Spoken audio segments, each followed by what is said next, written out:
ole a tātou tāpoi atu i le atua.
Atu i le atua a wā i le lei o ia e whaavavau lava o lona alofa.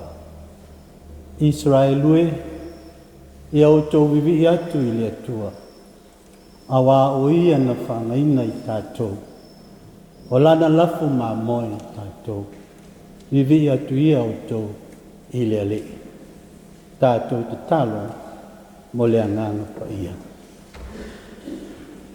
Le atu ailo mātou ta mā, o le angango le vi inga ma le whaafitai, ua mātou tā lai whai tutoa lo mauta tā poa i nei tai au, ua mātou lu whale mai le anganga wha mau lalo le atua, mātou te ofo i nātu la mātou tā poa inga whai tele ia te oi, o wai siri lea, ia i mātou, lea mātou te o ifo ma o mātou loto wha mau lalo. Ia i ringi mai lo nganga pa ia i lunga o le nei wha apoto putonga, lo mātou poto atua i o luma le atua. Nei a mātou whaia mea uma i le loto mau lalo. Ia mātou avatu le vi inga ma le whaafitai a te oe tama, e ala la mātou tāpua inga whai tele nei. Whaamanuia mai ia i mātou uma nei. Whapea i lātou wa le lava mai la mātou tāpua inga whaite. Ono tō noa o umanai sila fia le tua. Ia manuia mātou uma. E le toia mātou tangata tāpua. E le fio mai o loa ngangsa. O mātou luai saili atu oe le atua lo mātou tama. E manuia i le nei tāpua inga. Ameni. Tātou vi atu i le pese se lau mosu i marilima, tātou ki pese atu ai i le tua.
tātou i fuatu i luma o le tua e ala la tātou tālo sanga.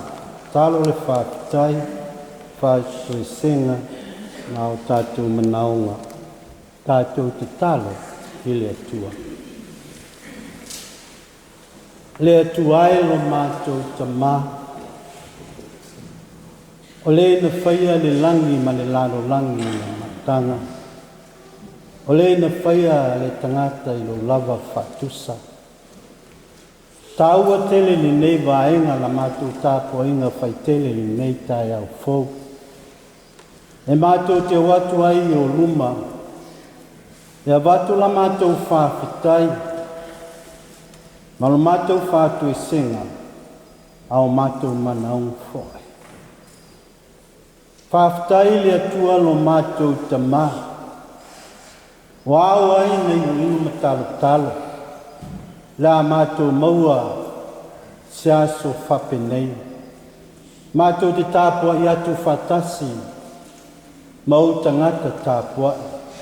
Tangata whatutua. Wa mātou whawhita i atu ai i atua lo mātou tamā. Wa mātou toi wheiloai o mātou mātua whale nganga le tamātua ina. Male whale tua. Ina wato e sea o le wha moe moe a lau e kālesia e ala fontanga le auto e ina. Lo mātou tamā. O lo lofo maluanga le lei wai taita ina. O la whai ngā malanga mai lātou sa malanga atu whātasi mai laua. Le nei wa mātou toe poto i o luma. O mātou poto i luma o le nu. A leo tua nu. Le anganga whawhitai lawa lea le tua no mātou tamā o mātou watu ai o luma. Le ngata o i laua. Ai maisi lava o i mātou nei lau e kālesia. E amata mai maunga te tele se o atu i maunga iti. Wa mātou langona lava le anganga whawhitai le li ie. O nao le malosi ma le ola ua mātou maua mai a te oe. Ua mwhai ai na mātou whātino ma whātau nu. O mātou fukuanga ma ngā luenga e peo na mātou wha moe moe iai. Ile nāwa yaso. Ile ufafo ma le ufale o tangata. Ilo leo mai ma pui mai a i mātou le atua. Ua manui ai mea uma. Ua mātou whawhita i atu ai a te oe le tamā. Ilo alofa tele mai a i mātou. Mātou whawhita i atu le atua. Ona o ngā luenga sa whitai tunga iai lau whanau i tono le nei i kālesia. Le ofo i nātu ngā luenga le lei mo oe le atua. O lo mālo. E langona le vai le tele o taimi. E langona le mātitiva. Whale anganga i le tele o taimi. E langona foi le mawhaia i mātou se mea. E mātou te langona atu i talatu o nā langona le atua. Le alofa mai o oe le atua. Le whaatumuina o mātou tangata. I le ola fia. E mātou te ngālulu e atu. A o mātou loto ua tumu i le oli ma le fia. A wā ele ui mātou tamā. O laua fio lava sa e leo ma pui mai a e mātou. Whawhitai le nei a wanoa, whawhitai le tamato ina. O mawhai ona tu ina mai le nei a wanoa. Tula i atu, nei tangata whatau waa i o luma. E taita ina ailau whanau i o luma le atua le nei tai au. E ale mātou tāpua inga whaitele. Wa mātou whatasi manai o mātou whanau. Oe tino mātutua i ti nāma tamā. Ai mai se lava o tō whinga ese i tono le nei au lotu. Wa mātou whawhitai atu tamā. Ono, o oe lava ua mwhai ai no mātou whape nei. O laua fio lava ua mwhai ai no mātou whatino me, o mea uma lava. Mātou langona ai le atua lo mātou tamā. Aua mātou poto atu i o luma i nei tai au.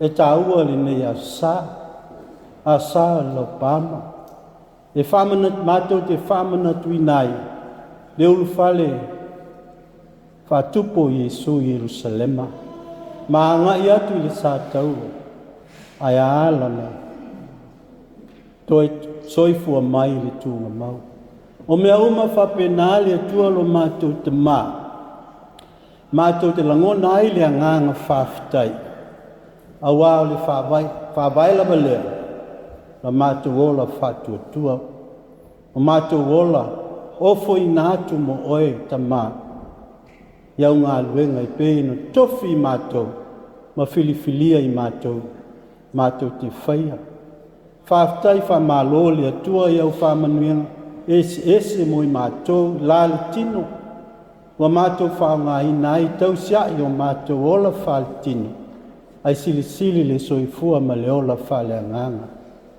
mātou whawhitai le atua lo mātou te ona ole whaasinonga sili wa mātou maua mai i le tuspa ia wa o ina mai a i mātou taito tasi wa whaatonu mai a i mātou iala i tau na mātou sāwa vali ai tama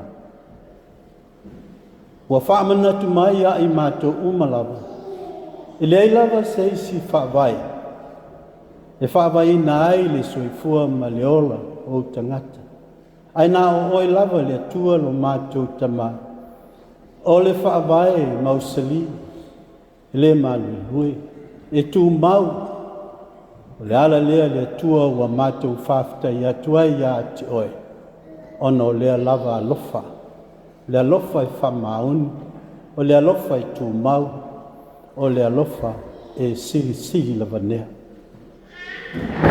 ai sili o nei mea uma le atua ua mātou whawhitai atua i o luma ono lo alofa i ai mātou e ala i a Iesu Kiriso lo a pele ana ngā luenga li lei wa tala i nai le tele o whamanuianga mo i mātou e tusai ma lo mātou ofa i nātu e whai maipu le tala li lei mātou te au auna i a te oe le tua mātou whawhitai atuai ma liu ma toi soifua manu mālo Kiriso la mātou manu māloa ia i lava lea pe a mātou sala mō whamaoni na i o mātou ang sala mātou te oifo to ele i o mātou tuli vai whale anganga mātou te whape atu whawhitai le atua ai mātou te o atu i o luma le atua le nei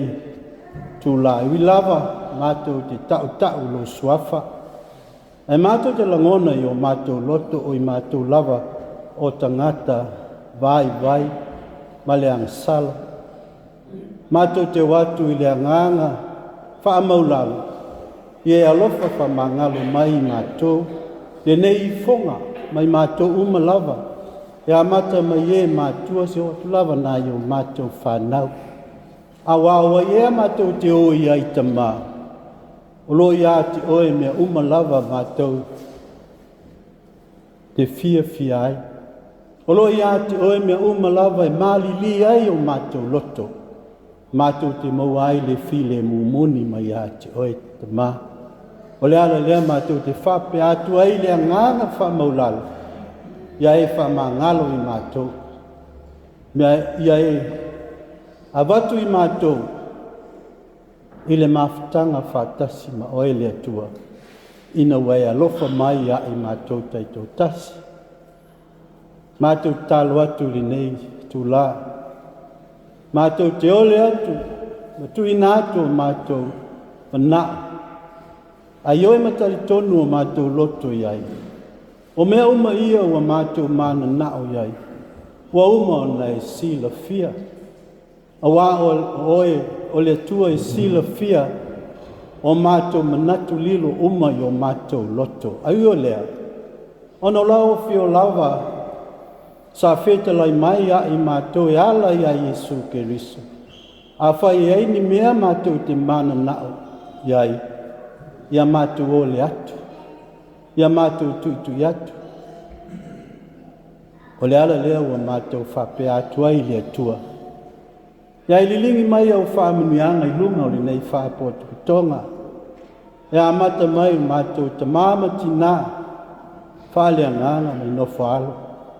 Ai tai nane le loa loa ma le lasi o lawi kālisia I ona tūlanga whalupe. Ia whaamanuia ia I lātou lava we mātou tua se o lava I o mātou whanau. Ia lātou maua pe au penga whaalea nganga. Mātou te au nātou ia te oe iaso lava le tua. Whamanuia ia I lātou. Hoi nātou ia I lātou. Le malosi ma le ola whaafouina. I le aso ma le aso. Lātou te tau tua I nai lau ngā luenga. Whamanuia I mawhtanga tina. Wau I lātou lea. O whaingoina. O le pae ma le auli tono le ainga. La lātou whau tuanga. I ta mā. I tono lātou ainga ma le nei e kālisia. Whamanuia ia I lātou. La lātou matawhai oi le tua whali tina. A o mātou whanau o whea ngai ai mā o onga. Anga le pēr la u whio ia I lātou. Ia maua le poto ma le ata mai. Ai sili le matau ia te oe le atua. O le amatanga lea o le poto. O le naunaunga o le nei au loto le tamato ina. Tamama tina ma I mato Ia latu tupuai. I loa au file mu le atua. Whaamanuia ia I lato. Mato mana tua o I lato o le maua le malusi. Whatau tulia. I maoto ngasi. O lato wainga. Ia ea siatu I lato I la au file mu. Ia tau siatu ia I lato le atua lo mato tama. Awa lato whenga iai. Mawhtianga o lato tino. Mato mana tua o ua whaano noa no le malanga le maliu maleoti. Ua motu si ai mawhtanga. Iai whapea o nai whamaisi atu ia I lato. Ma whamawhana whana atu ia I lato. I taimi whaingata whapea nāli atua. Talo atu I lau whio I anoa I o mato manaonga. Ele lo mato. Te talo ia te oele atua. E mea mato te mana nao iai. Au mea ia wa ni sila fia. Lea mato te whapea atua ili nei tūla. Ia whaia pēr lo finangalo. Ai leo mato loto. Lea tuai le vaiaso fōma le anga I atu. Lau e kālesia wa inga taitasi ma I mato lau. Whiau mga luenga. Leo mapuipui ia I mato. Ina mato watu ma le mauti noa. E te le tu la whaina I mato. Nisi au mato manaonga. Wa mato manatua li nei tu aso. E mato talo atu. Ia whaamanuia maile tu spa ia. Mato whaita wina. Ai maise lava lo fina ngalo. Lea mato whapea o na whetu wha I ai. Whetalai mai pēr la ua whio ia I mato. O le alo fina ngalo. O le whape nā lava o na mato whaia. Ia ala ia Yesu Kiliso mato talo atu. Talo atu ai ia mea. Amen.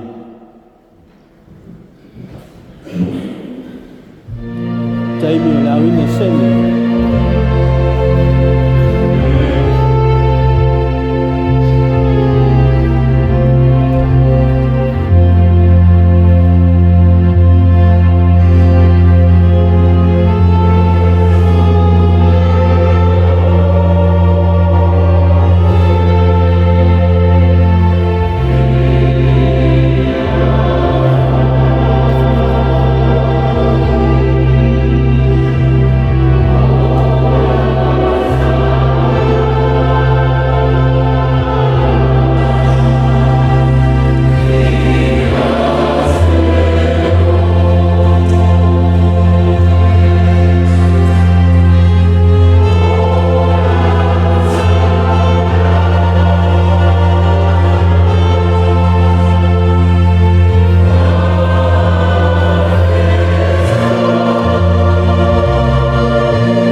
le atuai o mātou te mā, e tai tonu o mātou loto, o mea uma ia e mai a te oe. Wā o oe kuna mai o mea lei mo o mātou. Kau langa ia o tangata whātua, tangata ngā ngui lau ngā ngui wa ia. Mātou ai o iatu lea ngāna wha maulanga. Ia e whapea ana e whaamuia mai, ma talia mai ni te ulanga. Ma ia e toi whaamuia ia i ato, ma nia o tini nei, ai maisi e manuia whaananga. Talia mai, wawa mātou ofo i nātu ni te ulanga, whaatasi mai mātou uma, e whai matauranga ola no lau whio. Āmeni.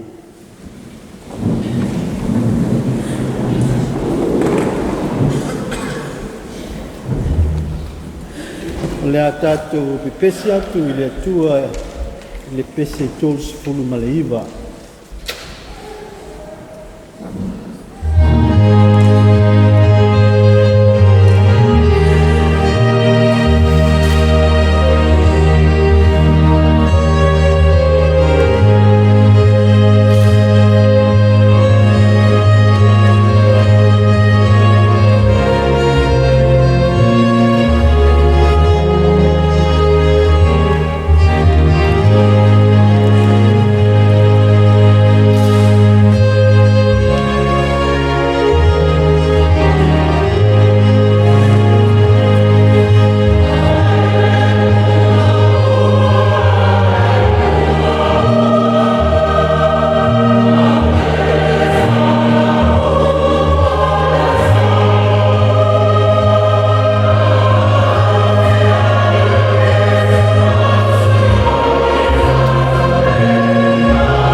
tātou whaitau ma whalongalonga i a pionga pa ia i a tua.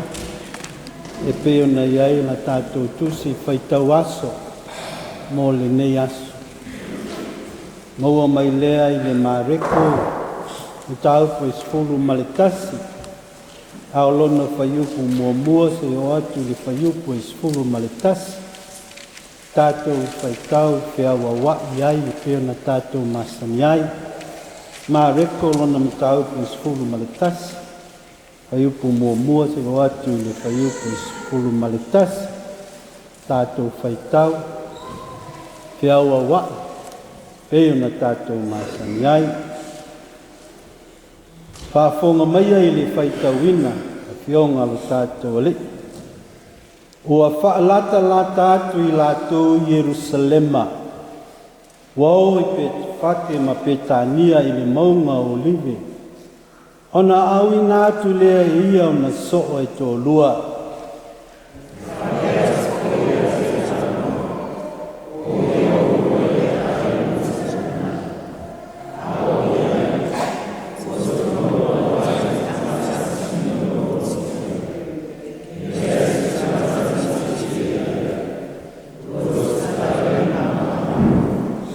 A whai fo i whai ani se tasi ia te o lua.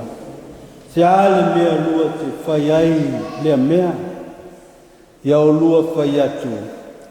E manao iai lea lii. Ai toi wha fo i wawi mai.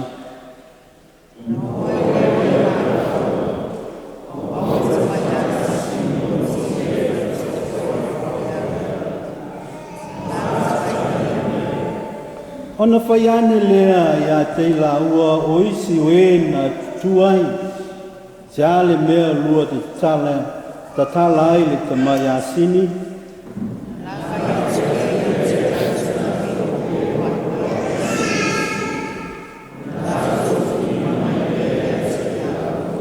Wa la taita ina mai lea o le tamai asini a Yesu. Wa la fofoi o la to ofu i ona lunga. Ona ti ai lea o ia.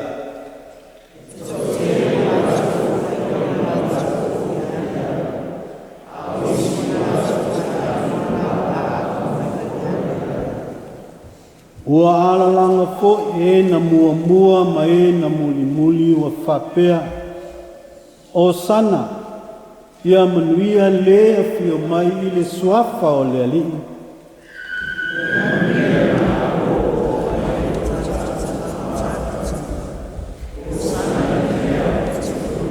Whaitau.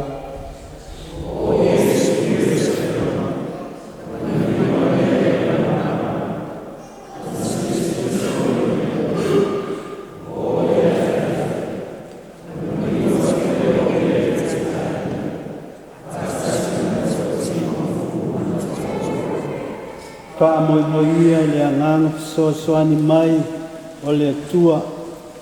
Ina ia wha malama atu i ai a i tātou uha. Le winga boni o upu ia wa tātou whaitau whakasi ai. Mai a te ia pēa le vi inga nei se ia o le whawawau.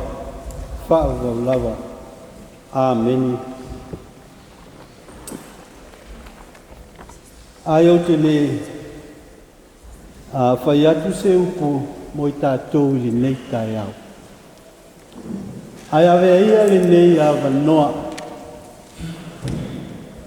Mua, whawhetai le atua no wa tātou maua le nei, mawhtanga, wheilua inga, fia. Ona lona alofa ma lona ana lei. E wape nau tā ua i lau talo ai nei lulu me talo. La tātou whape nei le nei aso. Whawhetai le atua. Whawhetai le tamato ina.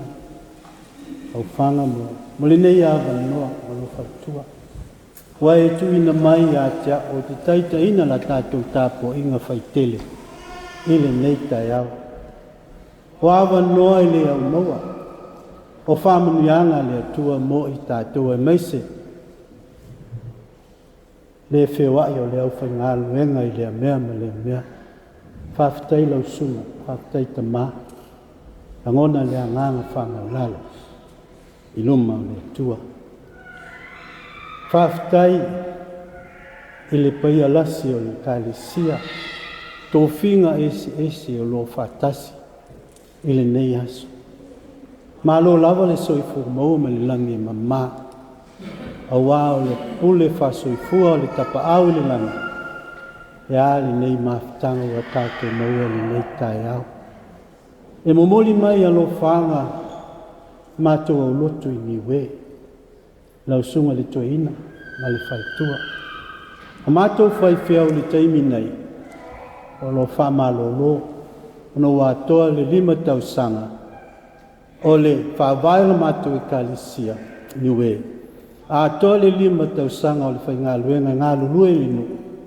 Ia havela na ono masina whamalolo. Ono masina e whaiai le whamalolonga le whaiwhiau. O le taimi nei lo mātou nu. Leo wa lafo mai a tea o te waia mātou nu. Mātou i kalisia. A leo ti nei. Asia si mai le whanau. Ia. Ai mātou te le whamawai. O whai atu lia i le kalisia. Pule auto, o ai e taitai le lotu le asa ma le asa. Ima whai voina taitai e te akon. Ia, awai le tō tele si o mātou au lotu. A leo lea, whai ane se tina matua i taitai o tō lotu. Awai, e mali a mea uma le whawhonganga. A le atua, mali a mea uma. Pea tātou whaia ngā luenga whamaoni ma le loto maulana. O la ea le mea i whai. Pea le aise whai ngā luenga. Le aise mātou a wau sosoani nāu ti akon. Ia, eo whaitalia au lua nāu le tō lua ali ti akon. Whasoa pē o lua. Ia sā ma le sā. Ia, ale mea sili a e whai le loto. Whai tātou loto. Pē tō i titi tangata Peto tele. Ia. Umana whita lai mai le atua. O te iate o tō. Mawhisoaswani iate o tō. Whamalo ta mā ngā lue. O nā o le amanai ein o le atali. Non tō lua ma le aina wham. Ma le kalisia. E tonu. E vai le awa. E le mau o loa fo i o ia. Aro tō soaswani, a tō lango i a te laua. La te langona ai le nganga, mawhanawhana. Wha malo, tō te ngā lulu e whatasia i nei. Alo whawhitai tama, wha manuia le atua i a te o tō. Ia se na upu pūpū lea, e tū saim, tātou tāpua inga le nei tai au. Ao le umi o le tala. Se o le taimi tātou te mafuta muli ani. O nā watu lea se tala. Pe tala le lei, pe tala le lei.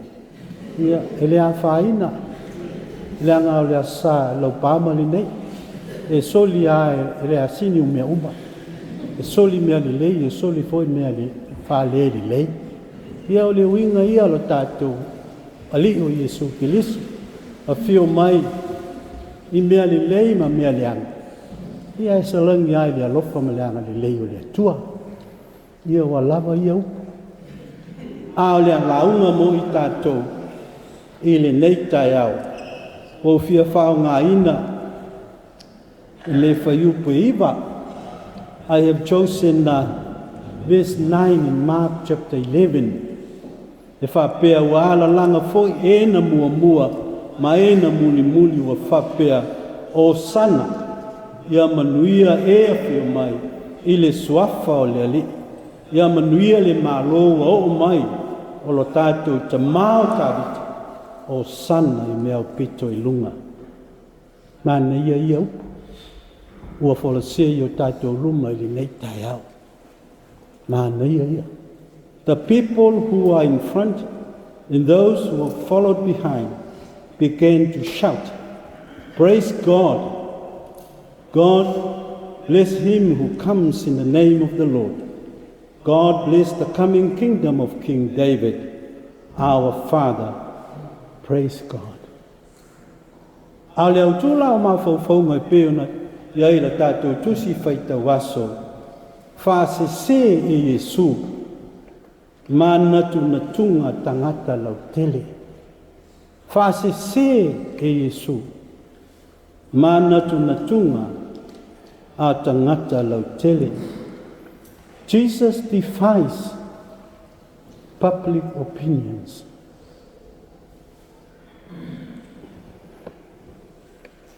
Ia o tō sila fia, ua mato I loa foe.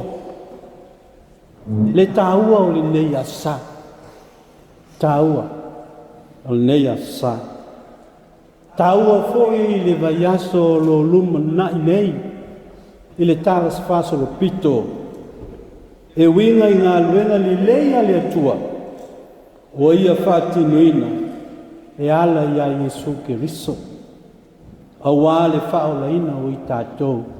Ma le lalo langi atoa. O le tala ua masani on tātou whaitau iai. O le tala e masani on tātou whao ngā ina. Le fōi o tō whafo ngāngu. Ma mātou whalongo. Launga iai le tō tele. Le asa ma le asa. E whao ngā ina pēa lawa pēi tātou o le nei tala. O le aso leo pāma. O le whale whatupu atu lea o Yesu, Jerusalema. Ua o tō si la fia wa tātou roa. Nā lo tō e whaamanatu. Whaamanatu. Me ani wa ngalo ia I tātou o lea. O le ano anoa I o tātou ngā lue ngā whaiwhai pēa I le aso ma le aso. E ma whai o na ngalo. A o le whaamanatu tu sai le tātou tāpo I ngā o le aso o la pāma. Te Yesu I le asini. Teleo. Pesilio tangata. O le mea le te I sol whanua. Ia e whaitalia Yesu. Po le sol whanua, po le asini, po le ai te. E whaitalia I. A ua filfilia Yesu le asini. Le tamai asini. E te ai o ia. Le whape whea o na sila fia e Yesu. O lo iai le tamai asini lea. E whape whea o na ia sila fia. E whape whea o na ia tau atu I tangata so e tōlua. O e ta tala mai le asini. A o lea e le vaai e Yesu. A lea na whetala Yesu. O I lea ai a whai o lua. Te tau atu I le tamai asini. Ta tala au mai. A whai atu se tasi a te o lua. I se ale mea lua te tala I na ai le asini. Whai ane iai. Wa manao iai le ali. E toi wha fui mai. Ioi. Ale ngata I lea. O le langa o tangata. O sana. Ma me uma whapena. E whape whea o nei loa I tangata. O le aso le nā, po le tai au le nā, o le au whale atu Yesu. Jerusalem. A lea wa lātou whatalia. Ma lea nganga. O le fia vivi ia e ma fia ala langa o sana. Ina wa lātou longotalo, mailoa. O lea ui atu Yesu I nā. Wai aso popo ngā tia o leli. Wa umau na tātou I loa le whamanatu. The Passion Week of our Lord. Or the Suffering Week of our Lord. Lea ua nofo I whale fina ngalo. O loto o tātou I kālisia. Le winga o ia mea uma. Toi a fio mai Yesu. Alua a fio a le langi. Au mai le anganga pa ia. Ka ape le au so Yesu I le lalo langi. E fola le fina ngalo o le atua. Whātalitali le toi a fio ifo Yesu. O mea uma ia pe a tātou mā fau iai. Nau ia tu ai lo tātou ali. Nau ia tu iai lo tātou ali. Ma manu maloa ia o ia. Wa whaia mea. Ma whawai o tātou soifua maola. Ofo I nātu. Mo le atua malona malo. A o le tūlai mai la o le nei tau. Koe pei o na wholasia I o tātou luma le nei tai au. Whasese Yesu manatu na tunga o tangata lautele. E pese ia tau lawa ia. Wa ave sea ele neimeta pule anganga whamana tuina o le seta. E seta na mata e kupito te iau i kanana. O le toto le tamai ngā moe. Ua pao lai da Israelu. E seta na mata i le whale manu. Te iau i kolokota. Na angi ai. Le fua o le tala le lei. Fua o le manu malo. O lo tātua li. O le toto le tamai mā moia le tua. E le ai seila, e le pōnā. Ua whaola ina ai. E ua whatutua matali tonu i ati. E ua salamo. Matalia o ia e whaima o la toli. Pe tai o le tulai mai la o le nei mataupu li nei tai au. Ua la ai se fesili. Pe iai se awa onga, whale anganga mo i tātou. E taitai nai lo tātou ola whale anganga. A ua tātou ofo i ngātu. Mo lea lima lana ngā luenga. O loi to tonu le nei. Mataupu o wholasia i o tātou luma i nei tai au. Whase se Yesu. Manatu na tunga tangata lau tele. Jesus defies the opinions of the public. Yo e tolu ni manatu o fia au maya. Pe mata e maua se te soswani mo i tātou. E tu sai ma le nemi tau.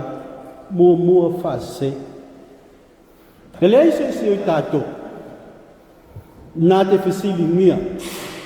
Le whase se ina i Yesu. O tangata lau tele. Awa e pule lava iai. E pule lava Yesu. Pe whase se, pe le whase se. E pule lava ia. E leiso tātua ia e whisili. E sila fōi le. E mafuanga. Sila le o manatu na tunga tangata i nāna pō. Manatu na tunga whale tangata. E wina i le ali o le a fio mai. O ia o le tupu. O ia o le Mesia.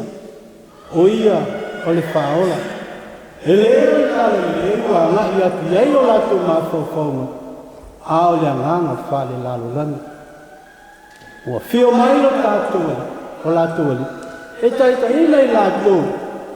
E whai se taua ma le malo roma.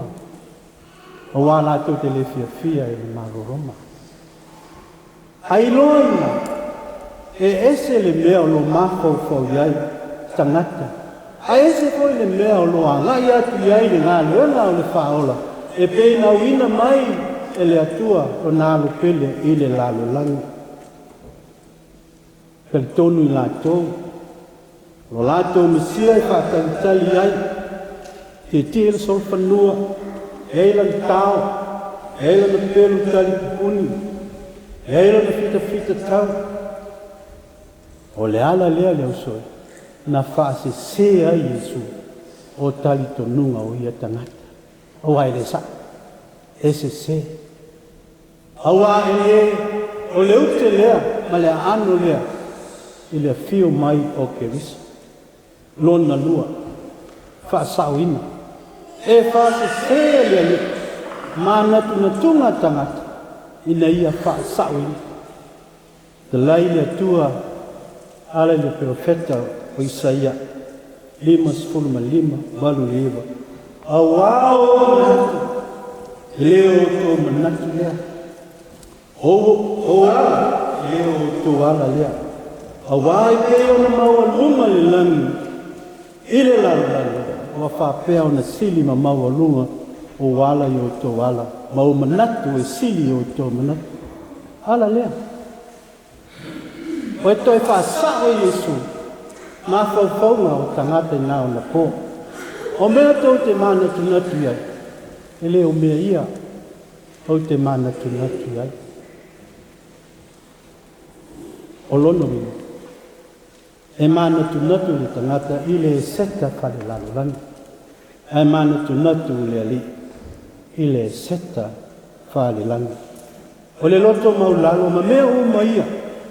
O tau sila fia ma tātou i loa.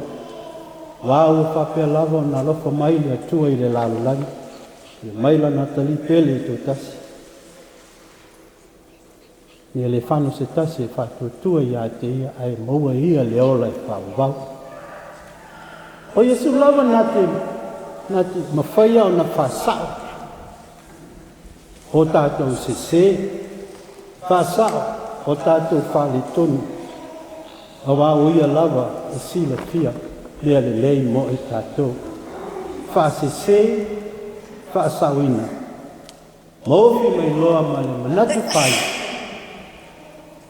Whaasawina. Whaasese. Whaasao. Ina ia whaasawina.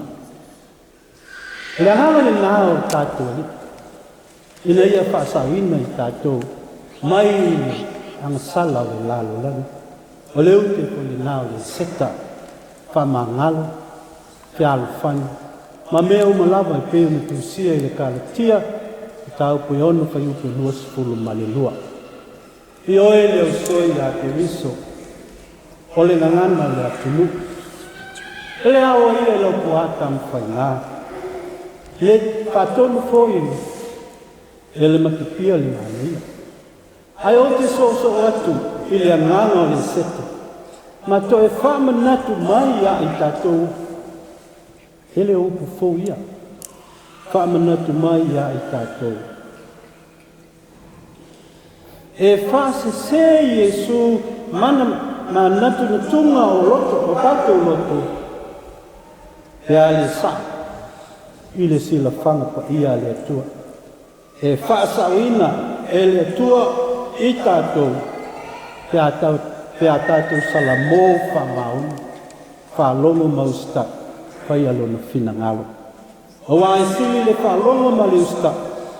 I le ngā o le māma po. O le loto maulalo ma le anga malu. I oe, iau soi. Tātou te malanga whātasi ma le te apolo i aso uma i le au noa. E whaalawe lawe mai, ma whaawai vai mai lo tātou whātou tua. A o le te kalo le au auna le leita iau. Ia no loto pea, lau tōtou whā, whale e seta.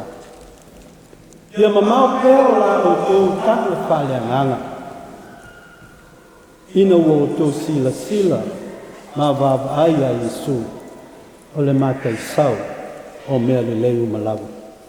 O la Paulo, leo a o ola le, a o kerisolo, o lo i tono i atia.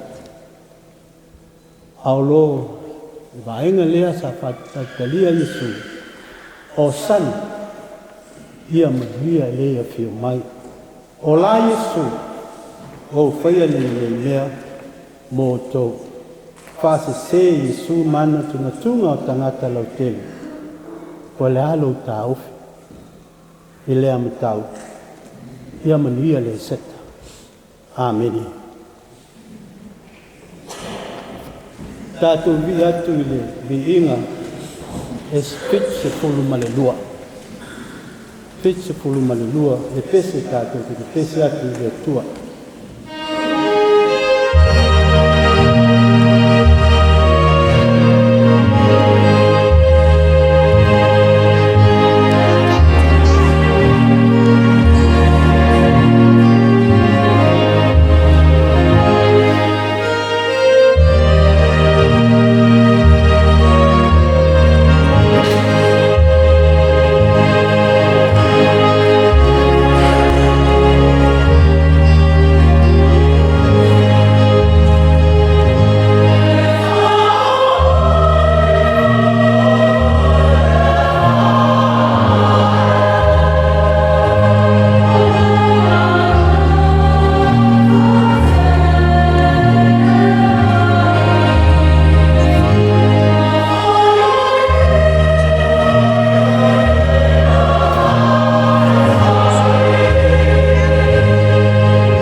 tātou kutoku i tai roko.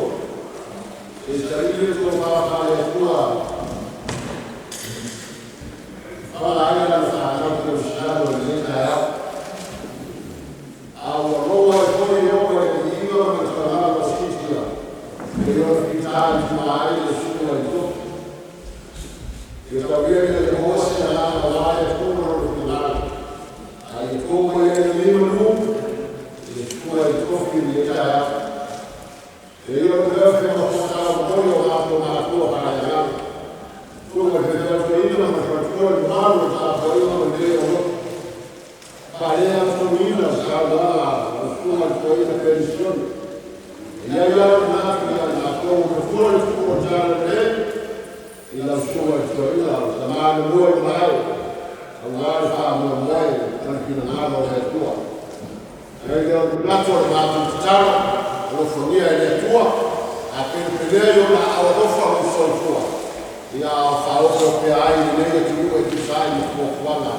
Whaare toina ni whaare aiga pewa ni iai tātou māwhitau nei. Pea se taimio nā toi tani wai aiga o whamuri mai. Ami pea o soifua ia ao na tua tau runga manuia, o i ki inga i tātou me tai. Ia o ni mātou whamtalaga rea, whaare ea tau inai.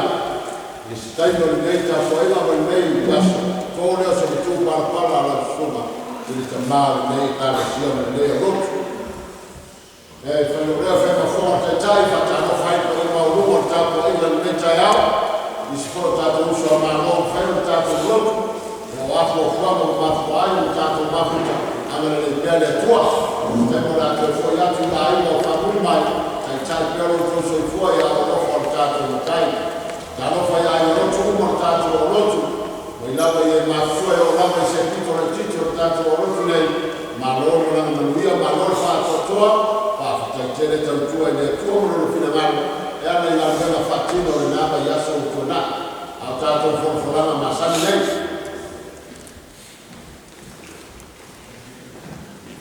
Ia, na uto si le fia tātou tofi. Ka hia hasini. Ia, o ta mā pensione. O tu ao suga le awa malua i a tau mitaki o tātou mafutai pe o le iai nei pe tau.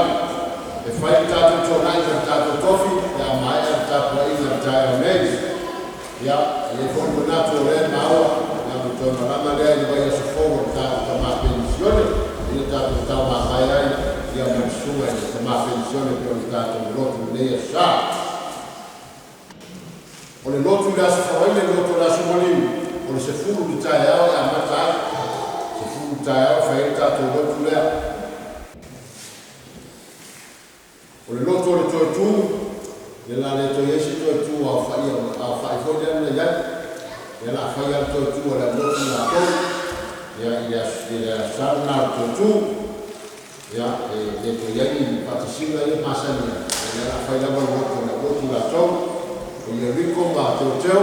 Ia maranga atu i maskono, i nā sā. E whaia pese na whai pese le askona i tōru le piafi, whaia pese na whai pese. A o nā sā i a sā mo mua i le iwa ni tai au. Nā mo sila whia o tātou wawa i a moa, ia o rātou whanitapua i ngā le kare sia i maskono. Ia mo sila whia o tātou wa i marotu, nei whorwhoranga no nā. I nei whai mai aso se i a lia le a sā bate e le tuara tō se tua, mo tātou mora, tō rau kuia i o tō pa ia mo tō manu. Ia pau i o tātou whorwhoranga, ia mat whai le tuara tō se fuare mai aso whau, ia whapenani tō nōni sia tātou whorwhoranga, ia soi fuare leila sura ka mā pensione, manuia o mātou mātua whare ngana, manuia mātua tausa le nei nu, ia manuia le loroa o tātou o lotu, maua pēa se ora mo tā whāsei fua.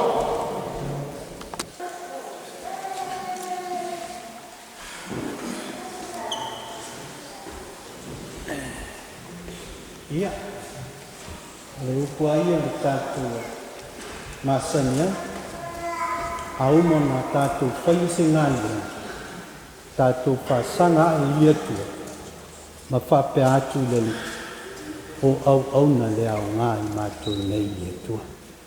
Ape nā le ngā, a malo whatai ka mātou ina, ili nei aso ma le tātou tapo ina. Malom tā whāmo upu so ni mai tu sai na tato matang maua pe foi lausunga le loloto to fa le atunu to fa le atua amanuia le atua launga venga ale fatua ma le ainga leo fai pesi fa fitai lava mo vi inga ine yasa wa upuia mato ale au ngale lai ia fai ia pesi ia la mai ai o pesenga ia la mai ai se fesosoni fai ana mo o to pea leisi au ngā leisi mea tuti moa ia le launga le tofu nei tai au e wha malo whaftai ta pena le lei o sauninga o pesenga ma vi inga i tua o tau le whanau. I will tell you a story before I end my series with a benediction. I grew up in a generation that we call back home the mama generation. What is mama? Mama, anyway, when a grandmother or a mother chew the food. And when it's soft, the grandmother or mother will say to the child, open your mouth. Then grandmother and mother will just bring the mama from their mouth and say, open, eat this.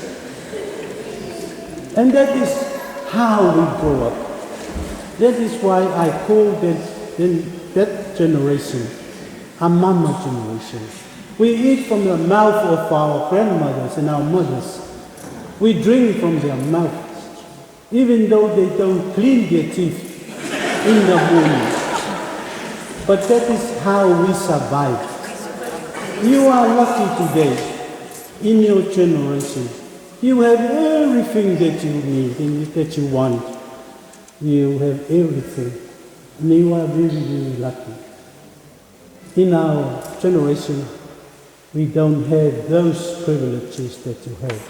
So, go to school, study hard, because there is a saying, if there is no pain, there is no gain. Ole ala lea whanaui, tō anga ia, onga peo na sao noro, o tō tamai wa sa. Tō anga roa, amuia o tō. The iron that our mothers used in those days, o le auri e iei le pū i le siusiu o le auri, i tua o le auri. Ia, iei malala i tōnu. A pau mai le malala i tōnu le auri, ua mū le ufu vai. Ia, on a patch up lea, any colours. E patch up, the colour is e o ai lea mo fia vai le lani, e ese le lani, e ese foi le ufu lea, le ufu ai. E lea mātou te talo ia te tō le tupulanga o tō mātua, tō anga e o ia wa onga. Ia manuia o tō i la lofa o le atua. Ia, o le a whaiwina la tātou te talo i le ngangana whaniwe, talo whai o uso niwe, o tau tala lava i le ngangana Samoa. A o le a whaiwina la tātou sauninga, o wā le upu masani, e sili atua le whaiunga, i le amitanga, tātou te talo. Ve tua nei ha he langi, o hoko mai tua i a mautolu ke he whakausianga he ha mautolu a tāpua ki anga o loa nei. Ha mautolu a liongi ko ia tua, ki ha hai lunga i a mautolu a sikana nei, e whakaalofa noa he atua. Whakaalofa Jesu ke riso ko ha mautolu iki. Tu mai pe, te ai whakawhituyanga, he anganga tapu ki lunga i a mautolu, ke ka mata atu he mga hunei, a to hoko ni ke tukulangi tuku muisea. Ameni.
Claro.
hinga kufu ile kwa kile fani wewe sawa ile ya sawa ya huko ile makini wa le mea ya fa ya loko ba safari kayao ya maya la huko fa kulia ile na mkalana waka kukofu ile kayao bien el agua bien ya tai ya yosu ya so sangi mo ya la mo ya yosu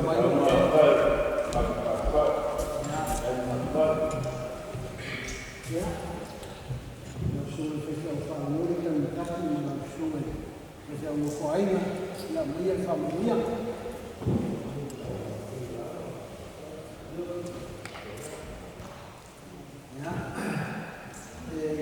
kalau fagaiatu langsung ay mission ng Israel. Leo kasi pagdating ng Lama, ya ang kaya sa tao. Kaya na tayo, ya langsung ay gagawin na kaya kanami kasi family food. Sa buhay sa mga sesuatu yang bagus.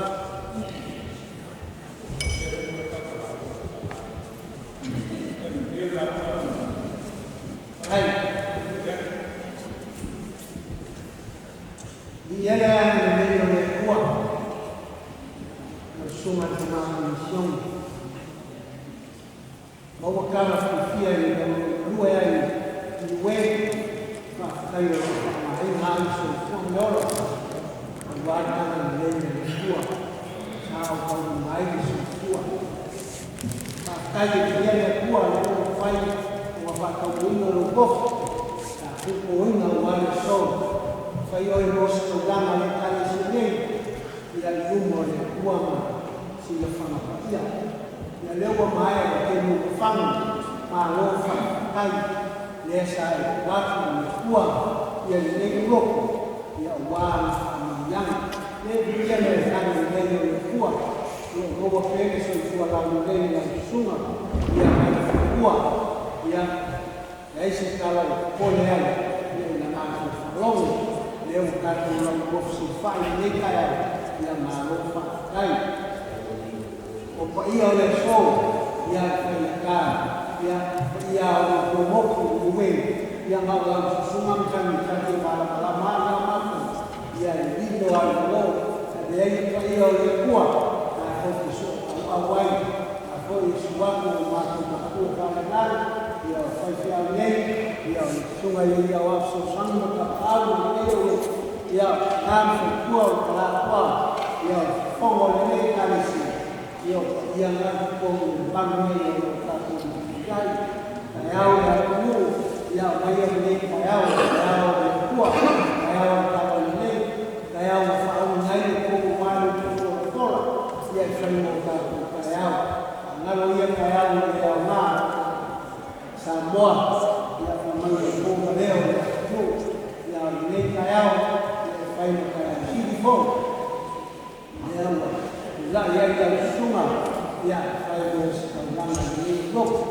ya mako kufahamu kama sifaifuo umawa ya semeu tapi hanya frame apa efaman wat awal soman nama langsung kini ya mungkin lu yang terfokus tapi kali itu dia masuk palung dan ini dia sawa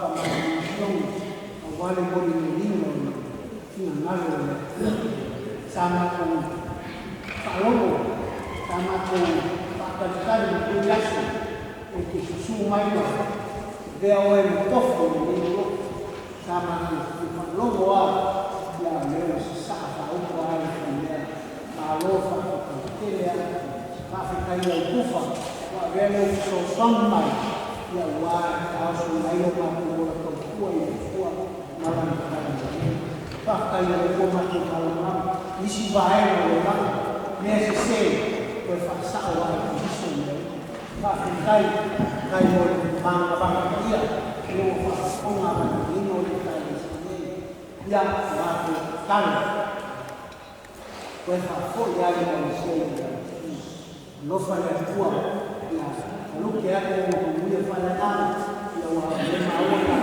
o ke whanai ana kai te lea o Insiong ya kan silan ya loro fama ina lo ba bai como webele ya lo fele kuwa foi pele marosi ya la se ko di wai de lo ko kuwa fatani ya ia le kuwa ama foi wani ma je ko fema ya ya le le kuwa ya lo ba na ko ina na le lo kuwa mali ya fa foi o ba ko na ko lo la marosi kingo si le nana la ko la que tal si le ya le nana ya nana le tal si la wa se foi si le ese algo fue ahí la no ya le mozo la sac la suel la bueno con suma la wa son le ale le maros o le o fa le tua no vale la suel na bueno con por fai ka ngei o solor ko o solor foi e fala ko ngei le quan ai ga ya me no no finalo como el fai ko vai a un fai no de no yo vai na uma foi pai le cara si yo vai no na ko tau vai na ros ya le ko ala o quatro para quando eu fui fusi ya wale para mai no vai no ko de ta ko ya le yo le ya ya Atrás, já coração do que ele faz com o canal, vai ele suma de uma pensão, já dá uma tibia, já é uma água, porque lá eu faço no foco o colo matu me eu louco ele vai fazer isso na cala, fa o matu lá uma que eu faço lá eu faço uma massagem eu louco na pele lá boa faço lá ao faço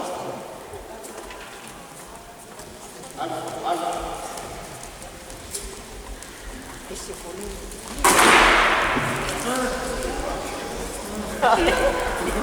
ele vai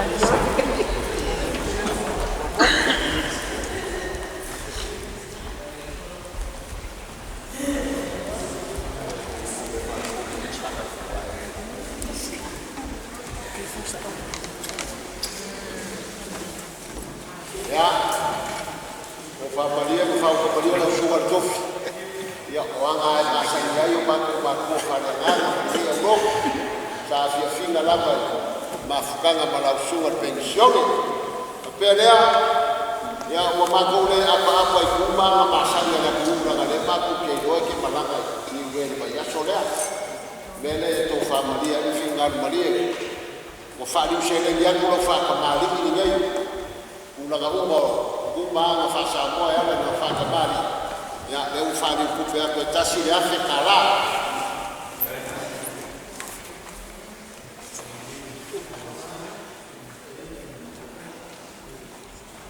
mafala fa kuma na lela le tua ai ko pala leo leo lo ya ashu wa kutoina ya fanga kama yefu lela leo lo yo la pa na ko nga ngea na sawa ya lewa pari shele yako na fata pari ina usoma tasi ya Afrika la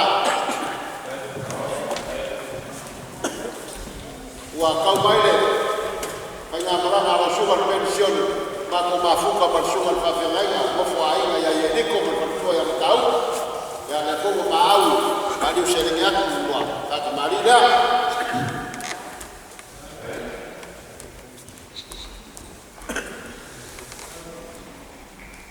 ya kama ulifakasi wale wafo shamba na shule ya sheria la yeye ulofia hapa kufuana na kalesia ya topi mtute yo la bekai ya ile bongo falkuwa ya yo bailanga faido ulama masani yeye roku kongo tato mafaka nei ya leo wa yai me alofa leo wa yai te kushi nga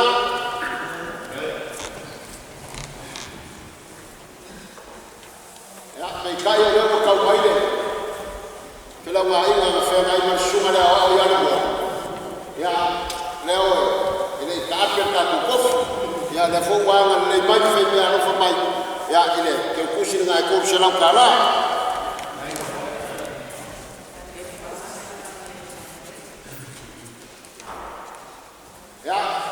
kawaida la kikongo kakalishia ngafa mkauli kushina wala kuwa na kwa mashari ya fioma na mkuu leo kwa sababu ya mambo ya speka ya mwofu hapa ya na ambapo kuna mashuri ya shofatua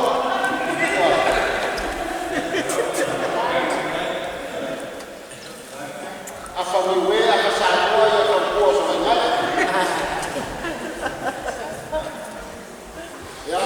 yai porque o kushira fai dar uma falha como coisa em jogo ya oneshi que o kushira fai dar uma falha fio porque a como ya mulher aquele mas fatua ya peki mas não fala ya sawia que o kushira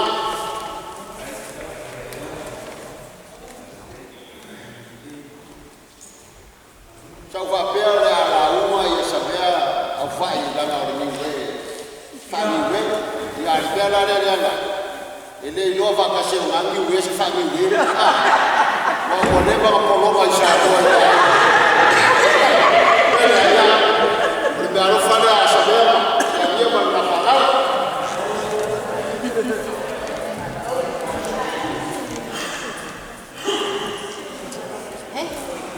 yo le si foi uma ngangi wele le foi ko no le shunga ya la bala leo fala kwa iwe ya kwa wale leo ni kushina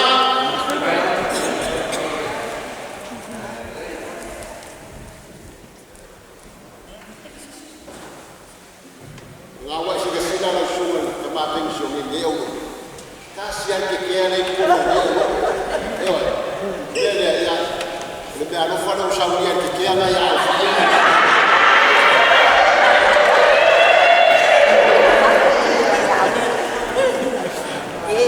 yang sebiaro fanya tina ya hana mana fana warna tu mafka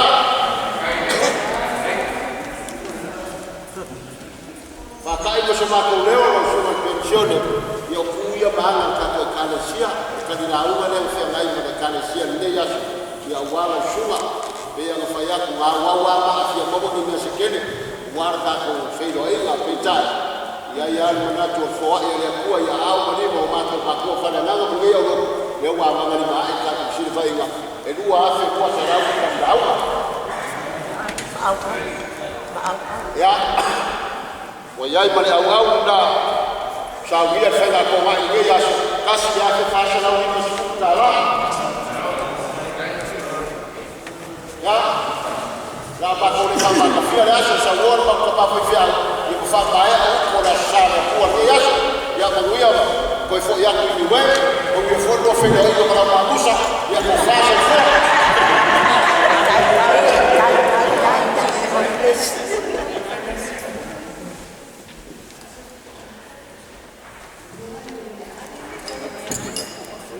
ya le fogo yaima lau kai leo kwa gei ya kwa faosho ya abeji wewe kwa kama tukana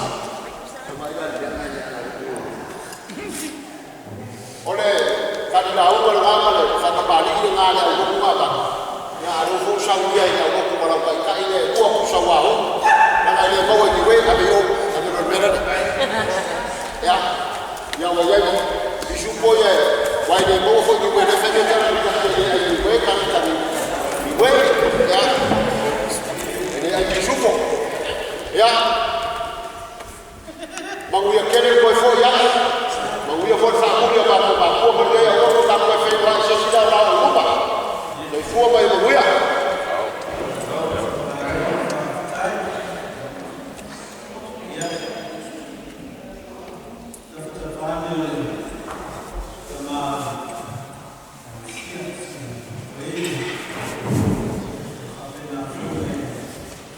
na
Olha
mata mai na ba ya ta mai.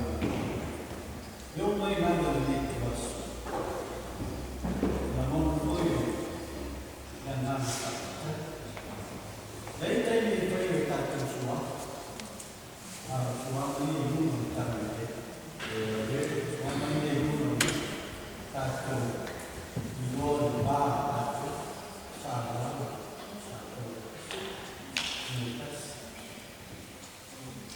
Ai untuk faktor itu periu itu mereka. Elemen mahal forsi kalau sama.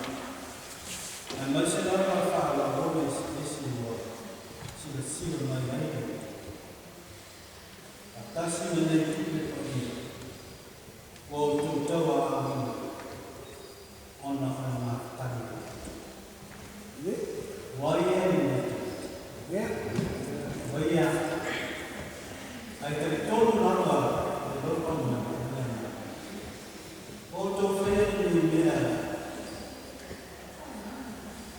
elok, awak tu sila itu, waktu sila itu. Walai mulai mengalami kefatin faktornya. Lihat ni, ayuh kita disini yang menjelaskan faktornya. Oleh tahu lepas, tomai nanti tomai, ramai nanti. Faktor ini kenapa?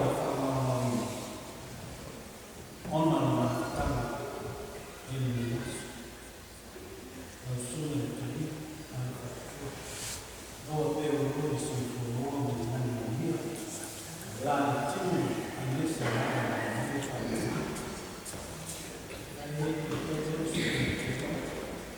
tahu ni sini bersyukur saya pengajar yang bayar kata-kata walai mati cara dengan beliau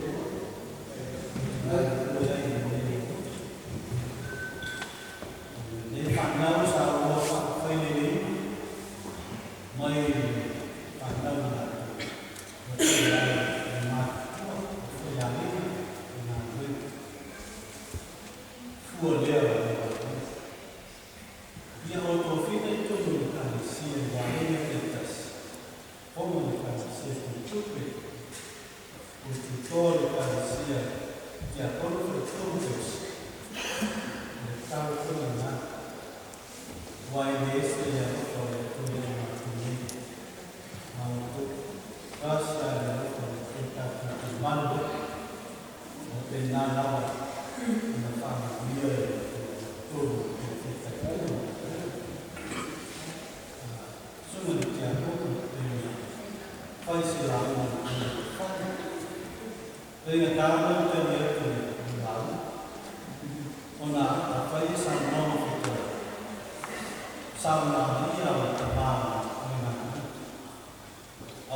Satu pemahaman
Pai,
eu vou guardar o dia, eu vou suar para o mar, para o